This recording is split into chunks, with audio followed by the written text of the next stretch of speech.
Hi, Maddie. How are you? I'm grand, Tilly. How are you?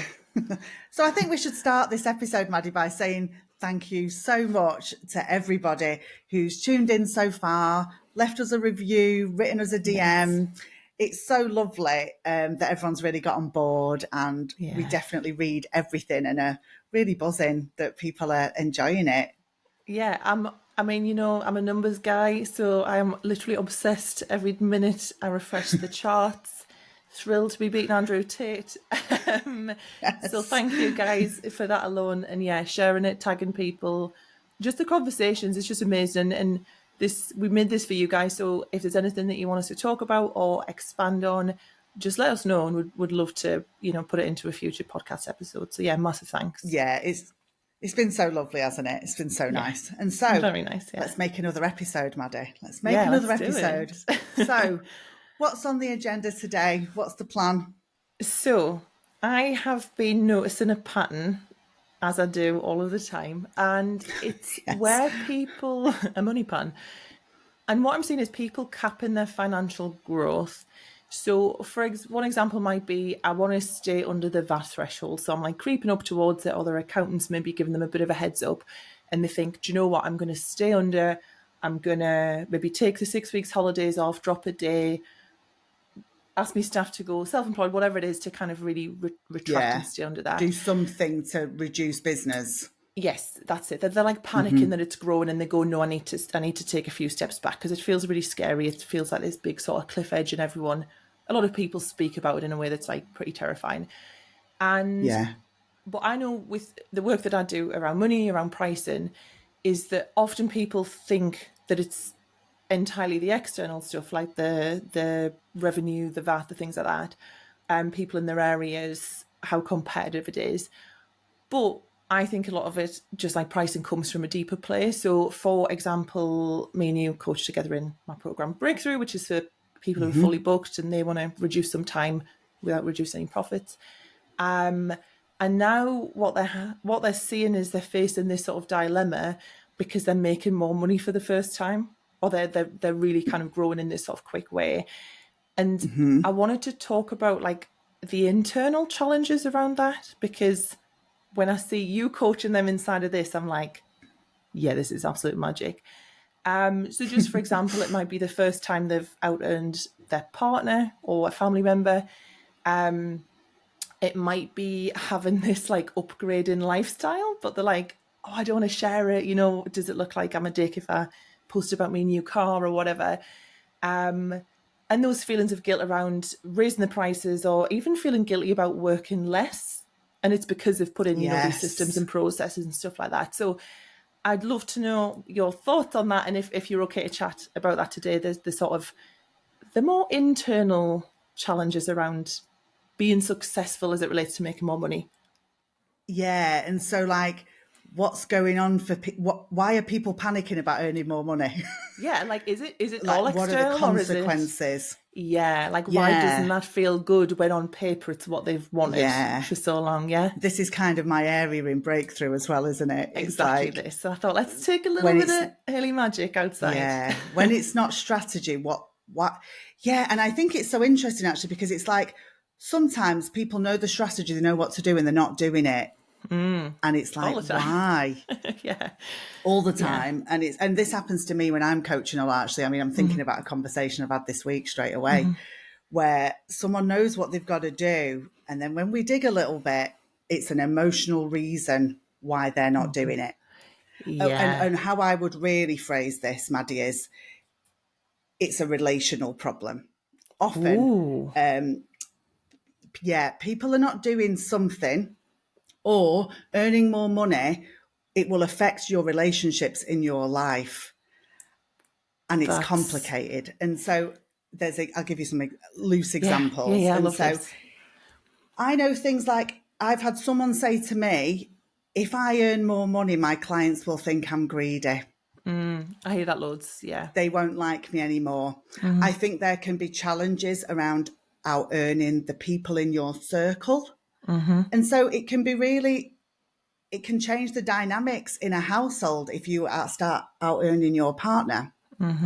And there's conversations to be had, and some people don't want to have them or can't have them or don't know what to do with it.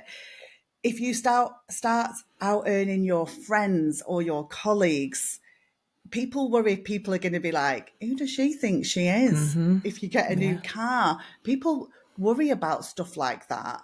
They worry about what other people think, but I actually think it can cause, let's just say, problems in your relationships. They're not necessarily problems, but they might feel like they're going to be.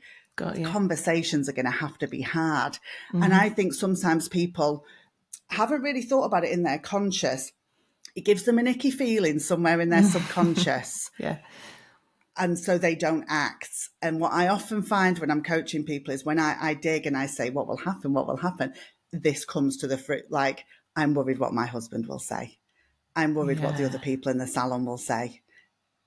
I'm worried what my family will think. All of that. And that's what comes out, and it's messy. But I think that's what's behind the struggle. It's so interesting, isn't it? Because there's this constant, and I think like you only have to coach one person and you realise this is a real thing that happens with a lot of people. And you feel it happening inside yourself, where you're like, the logical me knows that it's a bit like, you'll feel better if you go for a walk every day. So why do you sit and go? Yes.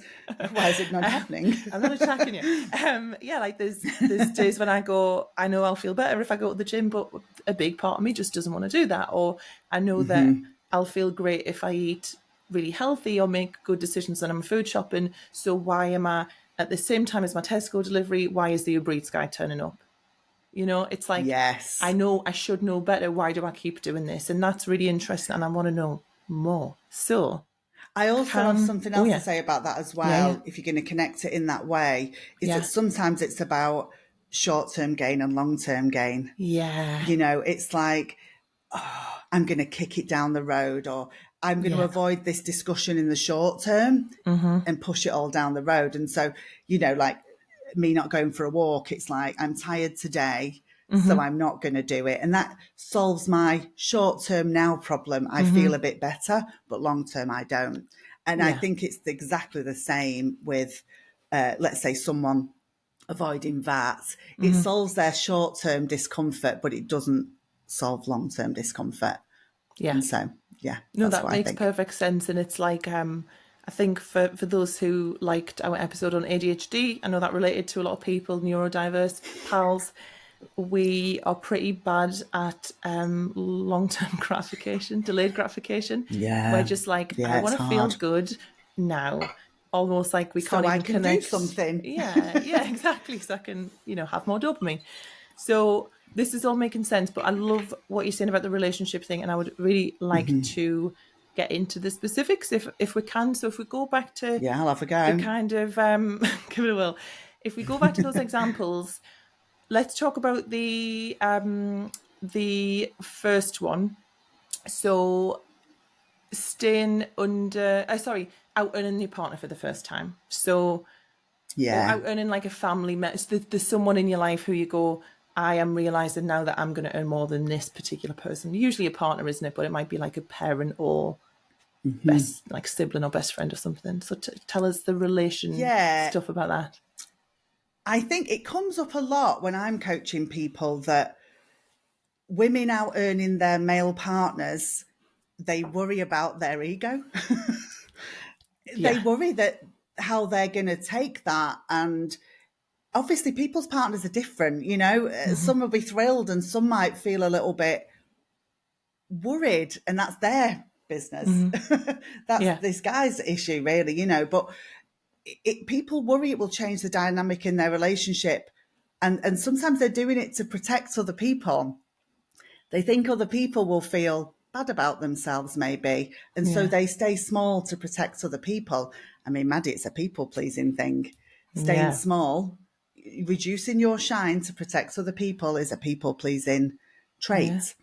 But I think it's that sometimes people are staying small so as not to bruise the ego of others or change the dynamic.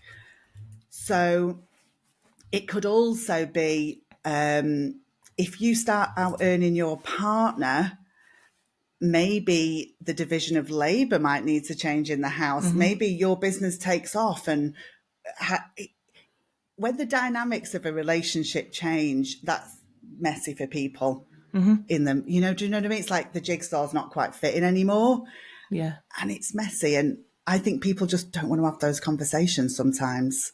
Yeah. But I also think things like this, when you start out earning your friends and let's say out upgrading your life, number one, there's the fear of what will people think. They'll think I'm too big for my boots, what have you. But I remember a tattoo artist once saying to me, he was dilemmaed about his holidays because he was earning loads more money than his friends. And he said, my option is to go on holidays I don't want to go on with my friends, Cheap and or go on holidays I really want to go on my own. Yeah. And if I try to offer to pay for my friends, that can get weird. And so that was totally get that. Yeah. interesting. This was years ago, this was said to me before I was even doing this work. But I remember it really stuck in my head because I just had visions of him walking around New York on his own, having a good time, but something not being quite right. And I think it's really interesting. Will people cheer for you is the worry. Oh, I think I'm going to write that one down. Can I share a couple of personal examples? Is that okay? Just that have popped into my head. Yeah. Well, one, this reminds us of the episode of Friends. Do you know when they're talking about, we should go to a nice place, and then some of them don't have the money, and it's like this real awkward. It's there's a Friends episode for every dilemma in your life. I kind of hate it, but there really is, and as millennials, we need to. And if it's not in Friends, it's in Sex and the City. Oh, Seinfeld. That's what I always think. One of them has covered your problem. One of the big ones. And it's really similar, isn't it? And one, I feel really lucky. Like my closest best mates all have businesses at different stages, and some have kids and different financial commitments. But that's something that I'm so grateful for, because it would I can see how lonely it would be. Like, me and my friends do our little meetups, and we go to on trips and stuff, and that would be really hard for me, especially like the holiday stuff. Like, me and you we're going to go and see Cabaret, like we go to various different bits and bobs. But for those of you who don't know, I asked my husband Aidan to leave his job in 2020 to come and work for me. So not only do we have our earning situation, we have a situation in which I bring the entire household income in, and then from that I pay him to do work in the business. And that was really hard, and we had loads of conversations about it. And like you said about the division of labour, like part of our conversation was, what does that look like? And because we're very much about like leveraging time and money, my time is best spent doing delivery and doing launches and coaching clients and working inside my programs. So we have, like, if you think of like a gender stereotype, old school, ours is like the complete opposite. So yeah, I don't cook, I don't clean, I don't do my washing, like all of that stuff's done. But that was our agreement in, you can leave your corporate job. I pay him, obviously I pay him a wage, and I need you to do this in the business, but I need you to do this in the house. And that works really well for us. But if we hadn't have had those conversations and kept having them and checking in, and what we found was actually more of when you say the relationships between us, it worked, but then there was this like, what will other people think? Like, because like he works incredibly hard, and I couldn't do what I do without him. But it's from the external, the outside. Do his friends or do his family think, or did my family go, God, he's absolutely taking the piss because he's seen having an afternoon nap or whatever, we're going for an iced coffee on a Wednesday afternoon. And it's funny because and I was like, well, what's the alternative? You go and work in a job that you don't need to work in. I have more workload. I can't earn as much. And then we have an even worse disparity because I have freedom. I can go on holiday. You can't, because you now work for, you have to ask someone for holiday. So that's what we had to weigh up. And ultimately it's like, do you give that much of a shit about what other people are going to think, as long as you know that the thing works well? And I found in the lockdown in particular, obviously Bossy Salon got really busy really quickly in the lockdown, and that's when I got into sea swimming, and I was swimming with a few friends who were frontline workers. So one worked for 999, one was a kind of like a paramedic, like an ambulance technician, and seeing just how hard these people worked and kind of understanding how much they were earning, I felt horrendous. Like I felt because I was like, my income comes from, it's like digital, it's something that's like scalable, and I was doing like master classes, which I still do, and that was like a thing that I had to work through. And I remember the first time like out earning them, but my brain was going, well, mine's easier, theirs is really hard, they're saving lives. They're saving lives. Yeah, and I was like, and I had to get a lot of like coaching to coach me through, well, yeah, but you earning helps other people. Obviously all the work I do is to help, the hair and beauty industry to make more money and help them to get out of poverty wages and for them to get out of debt and, have a better quality of life. So there was just so much of this like mental gymnastics around the money conversation, and to the point where I almost hated it for a period. I was like, I thought it would feel really nice and it didn't feel good. And it was You're completely right. It was so much like relational based. Yeah. It's super interesting. You can end up hiding your success, which is a shame, isn't it? It's interesting, Maddie, you're making me think about my friendship group of women. And I think we do quite a good job actually of, because I think we all earn different, and I'm self-employed. And, over the last few years, honestly, I've been like no money to doing all right. Roller coaster, yeah. My friends are all employed, and some of them are earn really great money. They're doctors and whatnot, and some of them are earning all right money, doing whatever. I don't know exactly what everybody is, but we have an idea about who's a bit skint and who's not at the moment. But it's me that is up and down. Yeah, there's not been a lot of consistency. Yeah. There's more consistency now, but certainly through the pandemic, my earnings stopped overnight. Yeah. And I think as a friendship group, me and my friends do quite well at being happy for each other.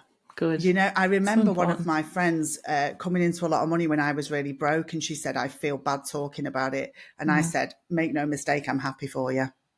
Just because I'm struggling right now doesn't mean I'm not happy for you, because one day things might be different.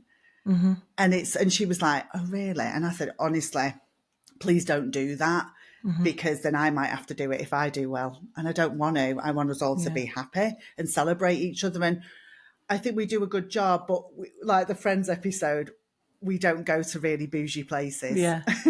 Or somewhere nice. We don't. We pitch things hipster level. Yeah.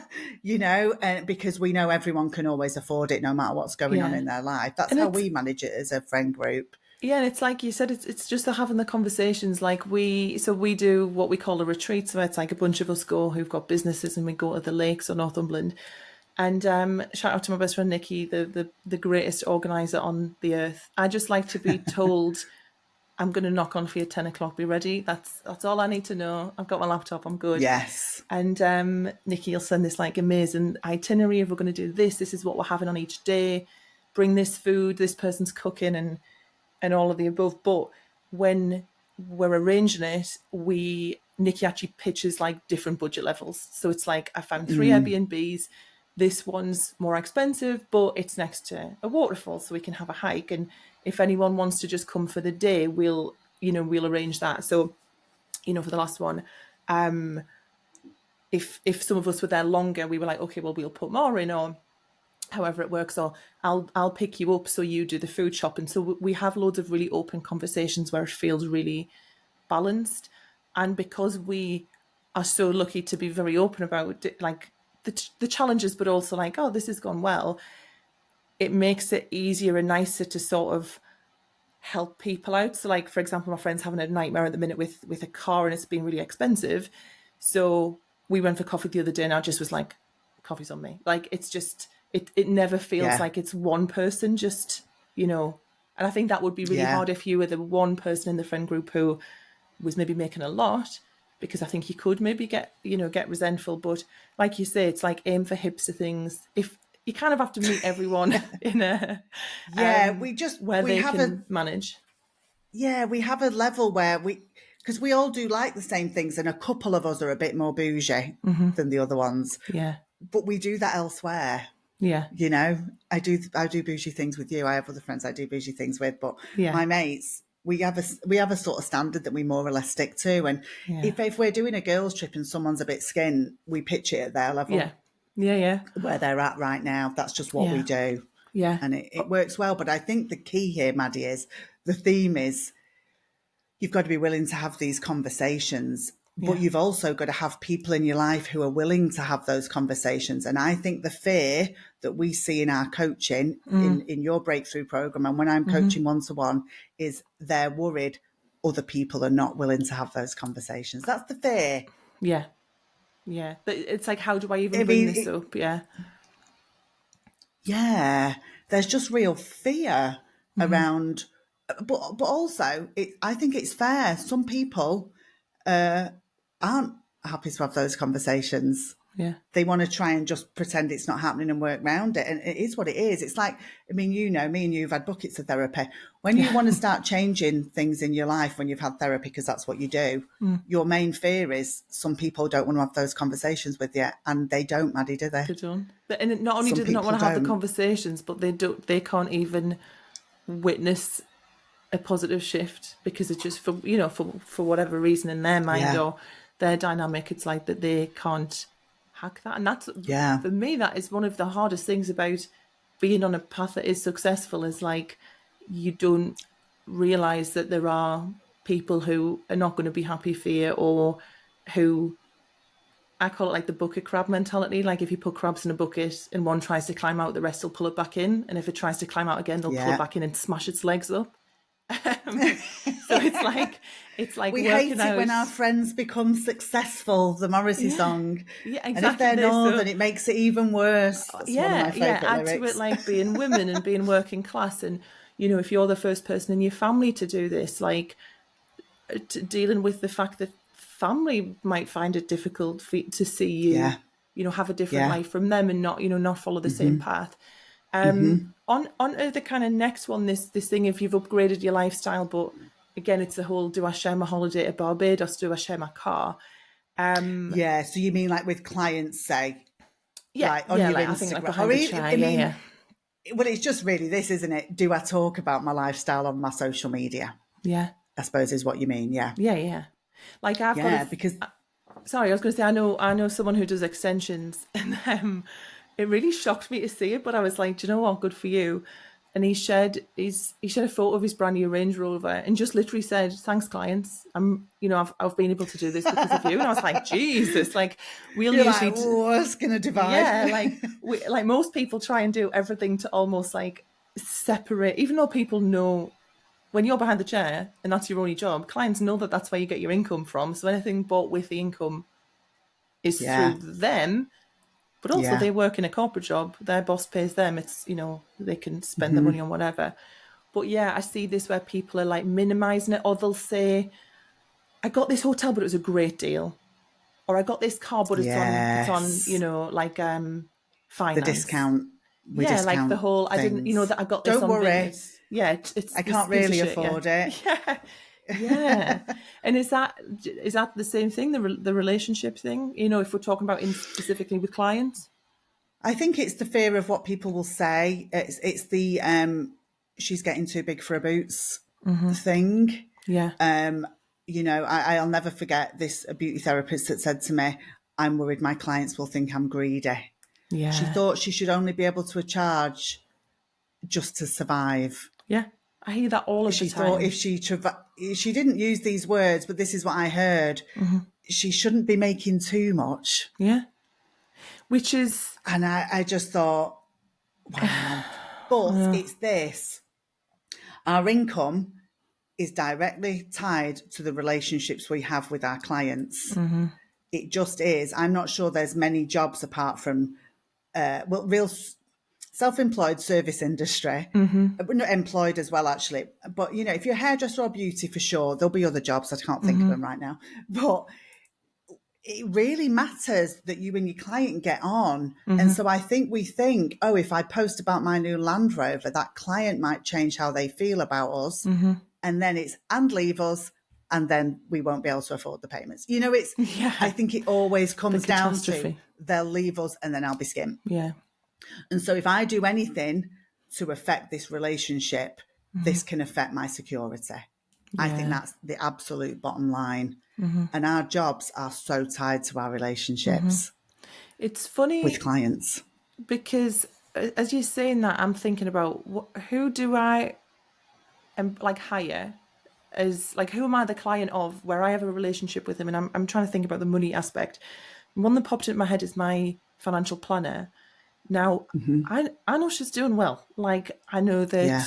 I mean, she's I love her to death. I know her kid goes to private school. Like, I know the sort of lifestyle she has, the holiday she goes on. But for me, that feels reassuring because I'm like, she's taking care of my money, my pensions. If she was driving like a Yeah. shit heap and struggling and being like, oh, I can't afford to, we'll have to go and get a Might not happy hour want, for our dinner, I would be like, her financial advice might not be that great. yeah. And maybe it's because it's financial advice, but like, Yeah. or maybe if I think of like tattoos, like one of my tattooists, and tattooists do well because thank God a lot of them charge, Yeah. not all of them, but a lot of them charge appropriately. Never once have I thought, oh, you're taking the piss a bit of this, you're a bit greedy, because I think people forget that actually from a client's perspective, back to like sales and marketing stuff, all they're paying you for is the thing that they get out of it. They're paying you for how that hair looks for the next 6 weeks or how their nails look for the next few weeks. I think we really overthink, like, oh, if they see a nice car on the drive, they're going to think I'm charging too much, and then they're going to have this impression that I'm not the same person I was. It's like this resistance of change as well. Like, they met me at this type of person. Like, people think that you've changed is like the biggest insult. And I'm like, well, yeah, I have. I've changed loads. Like, I Yeah. change all the Thanks. time. Thank you. Yeah. Yeah. Yeah, all of this. It's really complicated, isn't it, Maddie? I think it just is complicated, and people are just. But I think this as well. We've all seen comments. I think generally on Facebook and TikTok of people actually complaining to their hairdressers and beauty therapists Yeah. about them putting the prices up and saying, "Who do you think you are?" Yeah. It does exist. It does. And Yeah. I For real. think Yeah. everyone's seen someone post about it on Facebook, and so that fear happens. But I just think you've got to remind yourself who wrote that comment. That's their issue. Yeah. It's not your, you can't control other people through your behaviour. Yeah. We think we can. It's called people pleasing, but you actually can't. Yeah. But we do sometimes try and control what other people think and do and feel through our behaviour. And we don't tell them we're doing it. We do things like keep our prices low so that people won't leave. But it doesn't work It's kind of like a because bizarre it's not manipulation, real. isn't it, really? You're trying to just go, I'm going to try and keep you in Yeah, my seat and keep you liking me and keep you coming back. I'm going to behave in a certain way so that you behave in a certain way. And it doesn't work, and it's disappointing when it doesn't work. It's messy. I think this is messy. And that's why It it's is, yeah. worrying for people. Yeah. I think essentially I would just summarise it like this. People are worried other people won't clap for them and they might leave. That's the fear at the very bottom. People might leave me because of the change. Yeah. And it's like, is it worth it? I just think is trying to avoid people, like you're saying, controlling their perception of you, which you can't even do anyway. Is that worth you scraping by? Is that worth you buying a car that breaks down every week? Is that worth you not being able to take your kids on holiday for the 5th year in a row? Like, for me, Yeah. it's not Or worth it. the energy of hiding it. Yeah. The energy of hiding it as well. I have this theory that people on the internet are either over how do I say this? Yes. I'm in Dubai. Yeah, they're either inflating how well they're doing or they're minimizing. I think very few people actually share the right amount of, like, an accurate amount of what's going on. They're either trying to inflate it because there's a whole like aspirational marketing thing, like I'm in Dubai with my Rolex and my Lambo or whatever. But I know a lot of people who are like, no, I won't put that on. I've got a new car, I won't put that on. Yeah. I've moved house, I'm not going to tell anyone where it is. Yeah. It's a funny interesting. one, but I'm thinking about that now. Yeah, I'm thinking, oh, what am I doing? What I'm am going I to doing? reflect on that. I know. Well, I had one where I shared. I got a new car, and I felt like sharing it. I was desperate to go. Well, it's an import, so it's actually cheaper, and it's actually 12-year old, so it's not as new as you think it is. Yeah. And my And dad all, sells them. yeah, and also like diesel's really expensive, but I don't drive that far. And I thought, why do I feel the need to, minimize it and go, I don't want to share this with people. I mean, I'm just thrilled about my heated seats, Haley, as I've said many a time. That's all I'm bothered about. I mean, yeah, who don't love a heated seat? And that takes us very nicely, and thank you for that, because that was super interesting. Hyperfocus. Back to the heated seat scenario. Should we Oh, do this? Should we drop hyperfocus? I feel like our hyperfocus is going to be the same this week. I can tell you now what it is, because I went into this thinking, I know what mine is, and I thought, I bet you Haley's is the same again. It's like the bear all over again. Yes, you go. Colour analysis. Yes. It is, yeah. so, If you watch me and Maddie merge into each other soon, it's because This is it, we've both been called twinnies. autumns. Yeah, we're true autumns. Yes. And if you're watching us It's on YouTube right now, you'll see what we're talking about.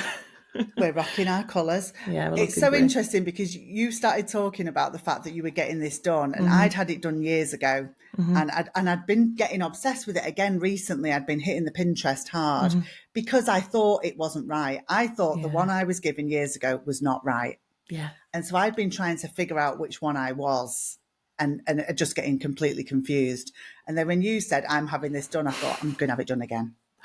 And I was given the wrong one years ago, and it just blew my mind. It's I'm obsessed. and I never thought I would be an autumn.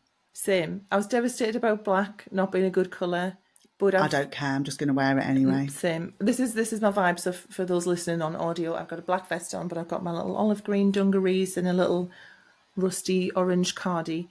It's the brown mascara. It's like changed my life. And every time I post a story, someone message me and they're like, you look like you've got new eyeballs. So I'm fully committed.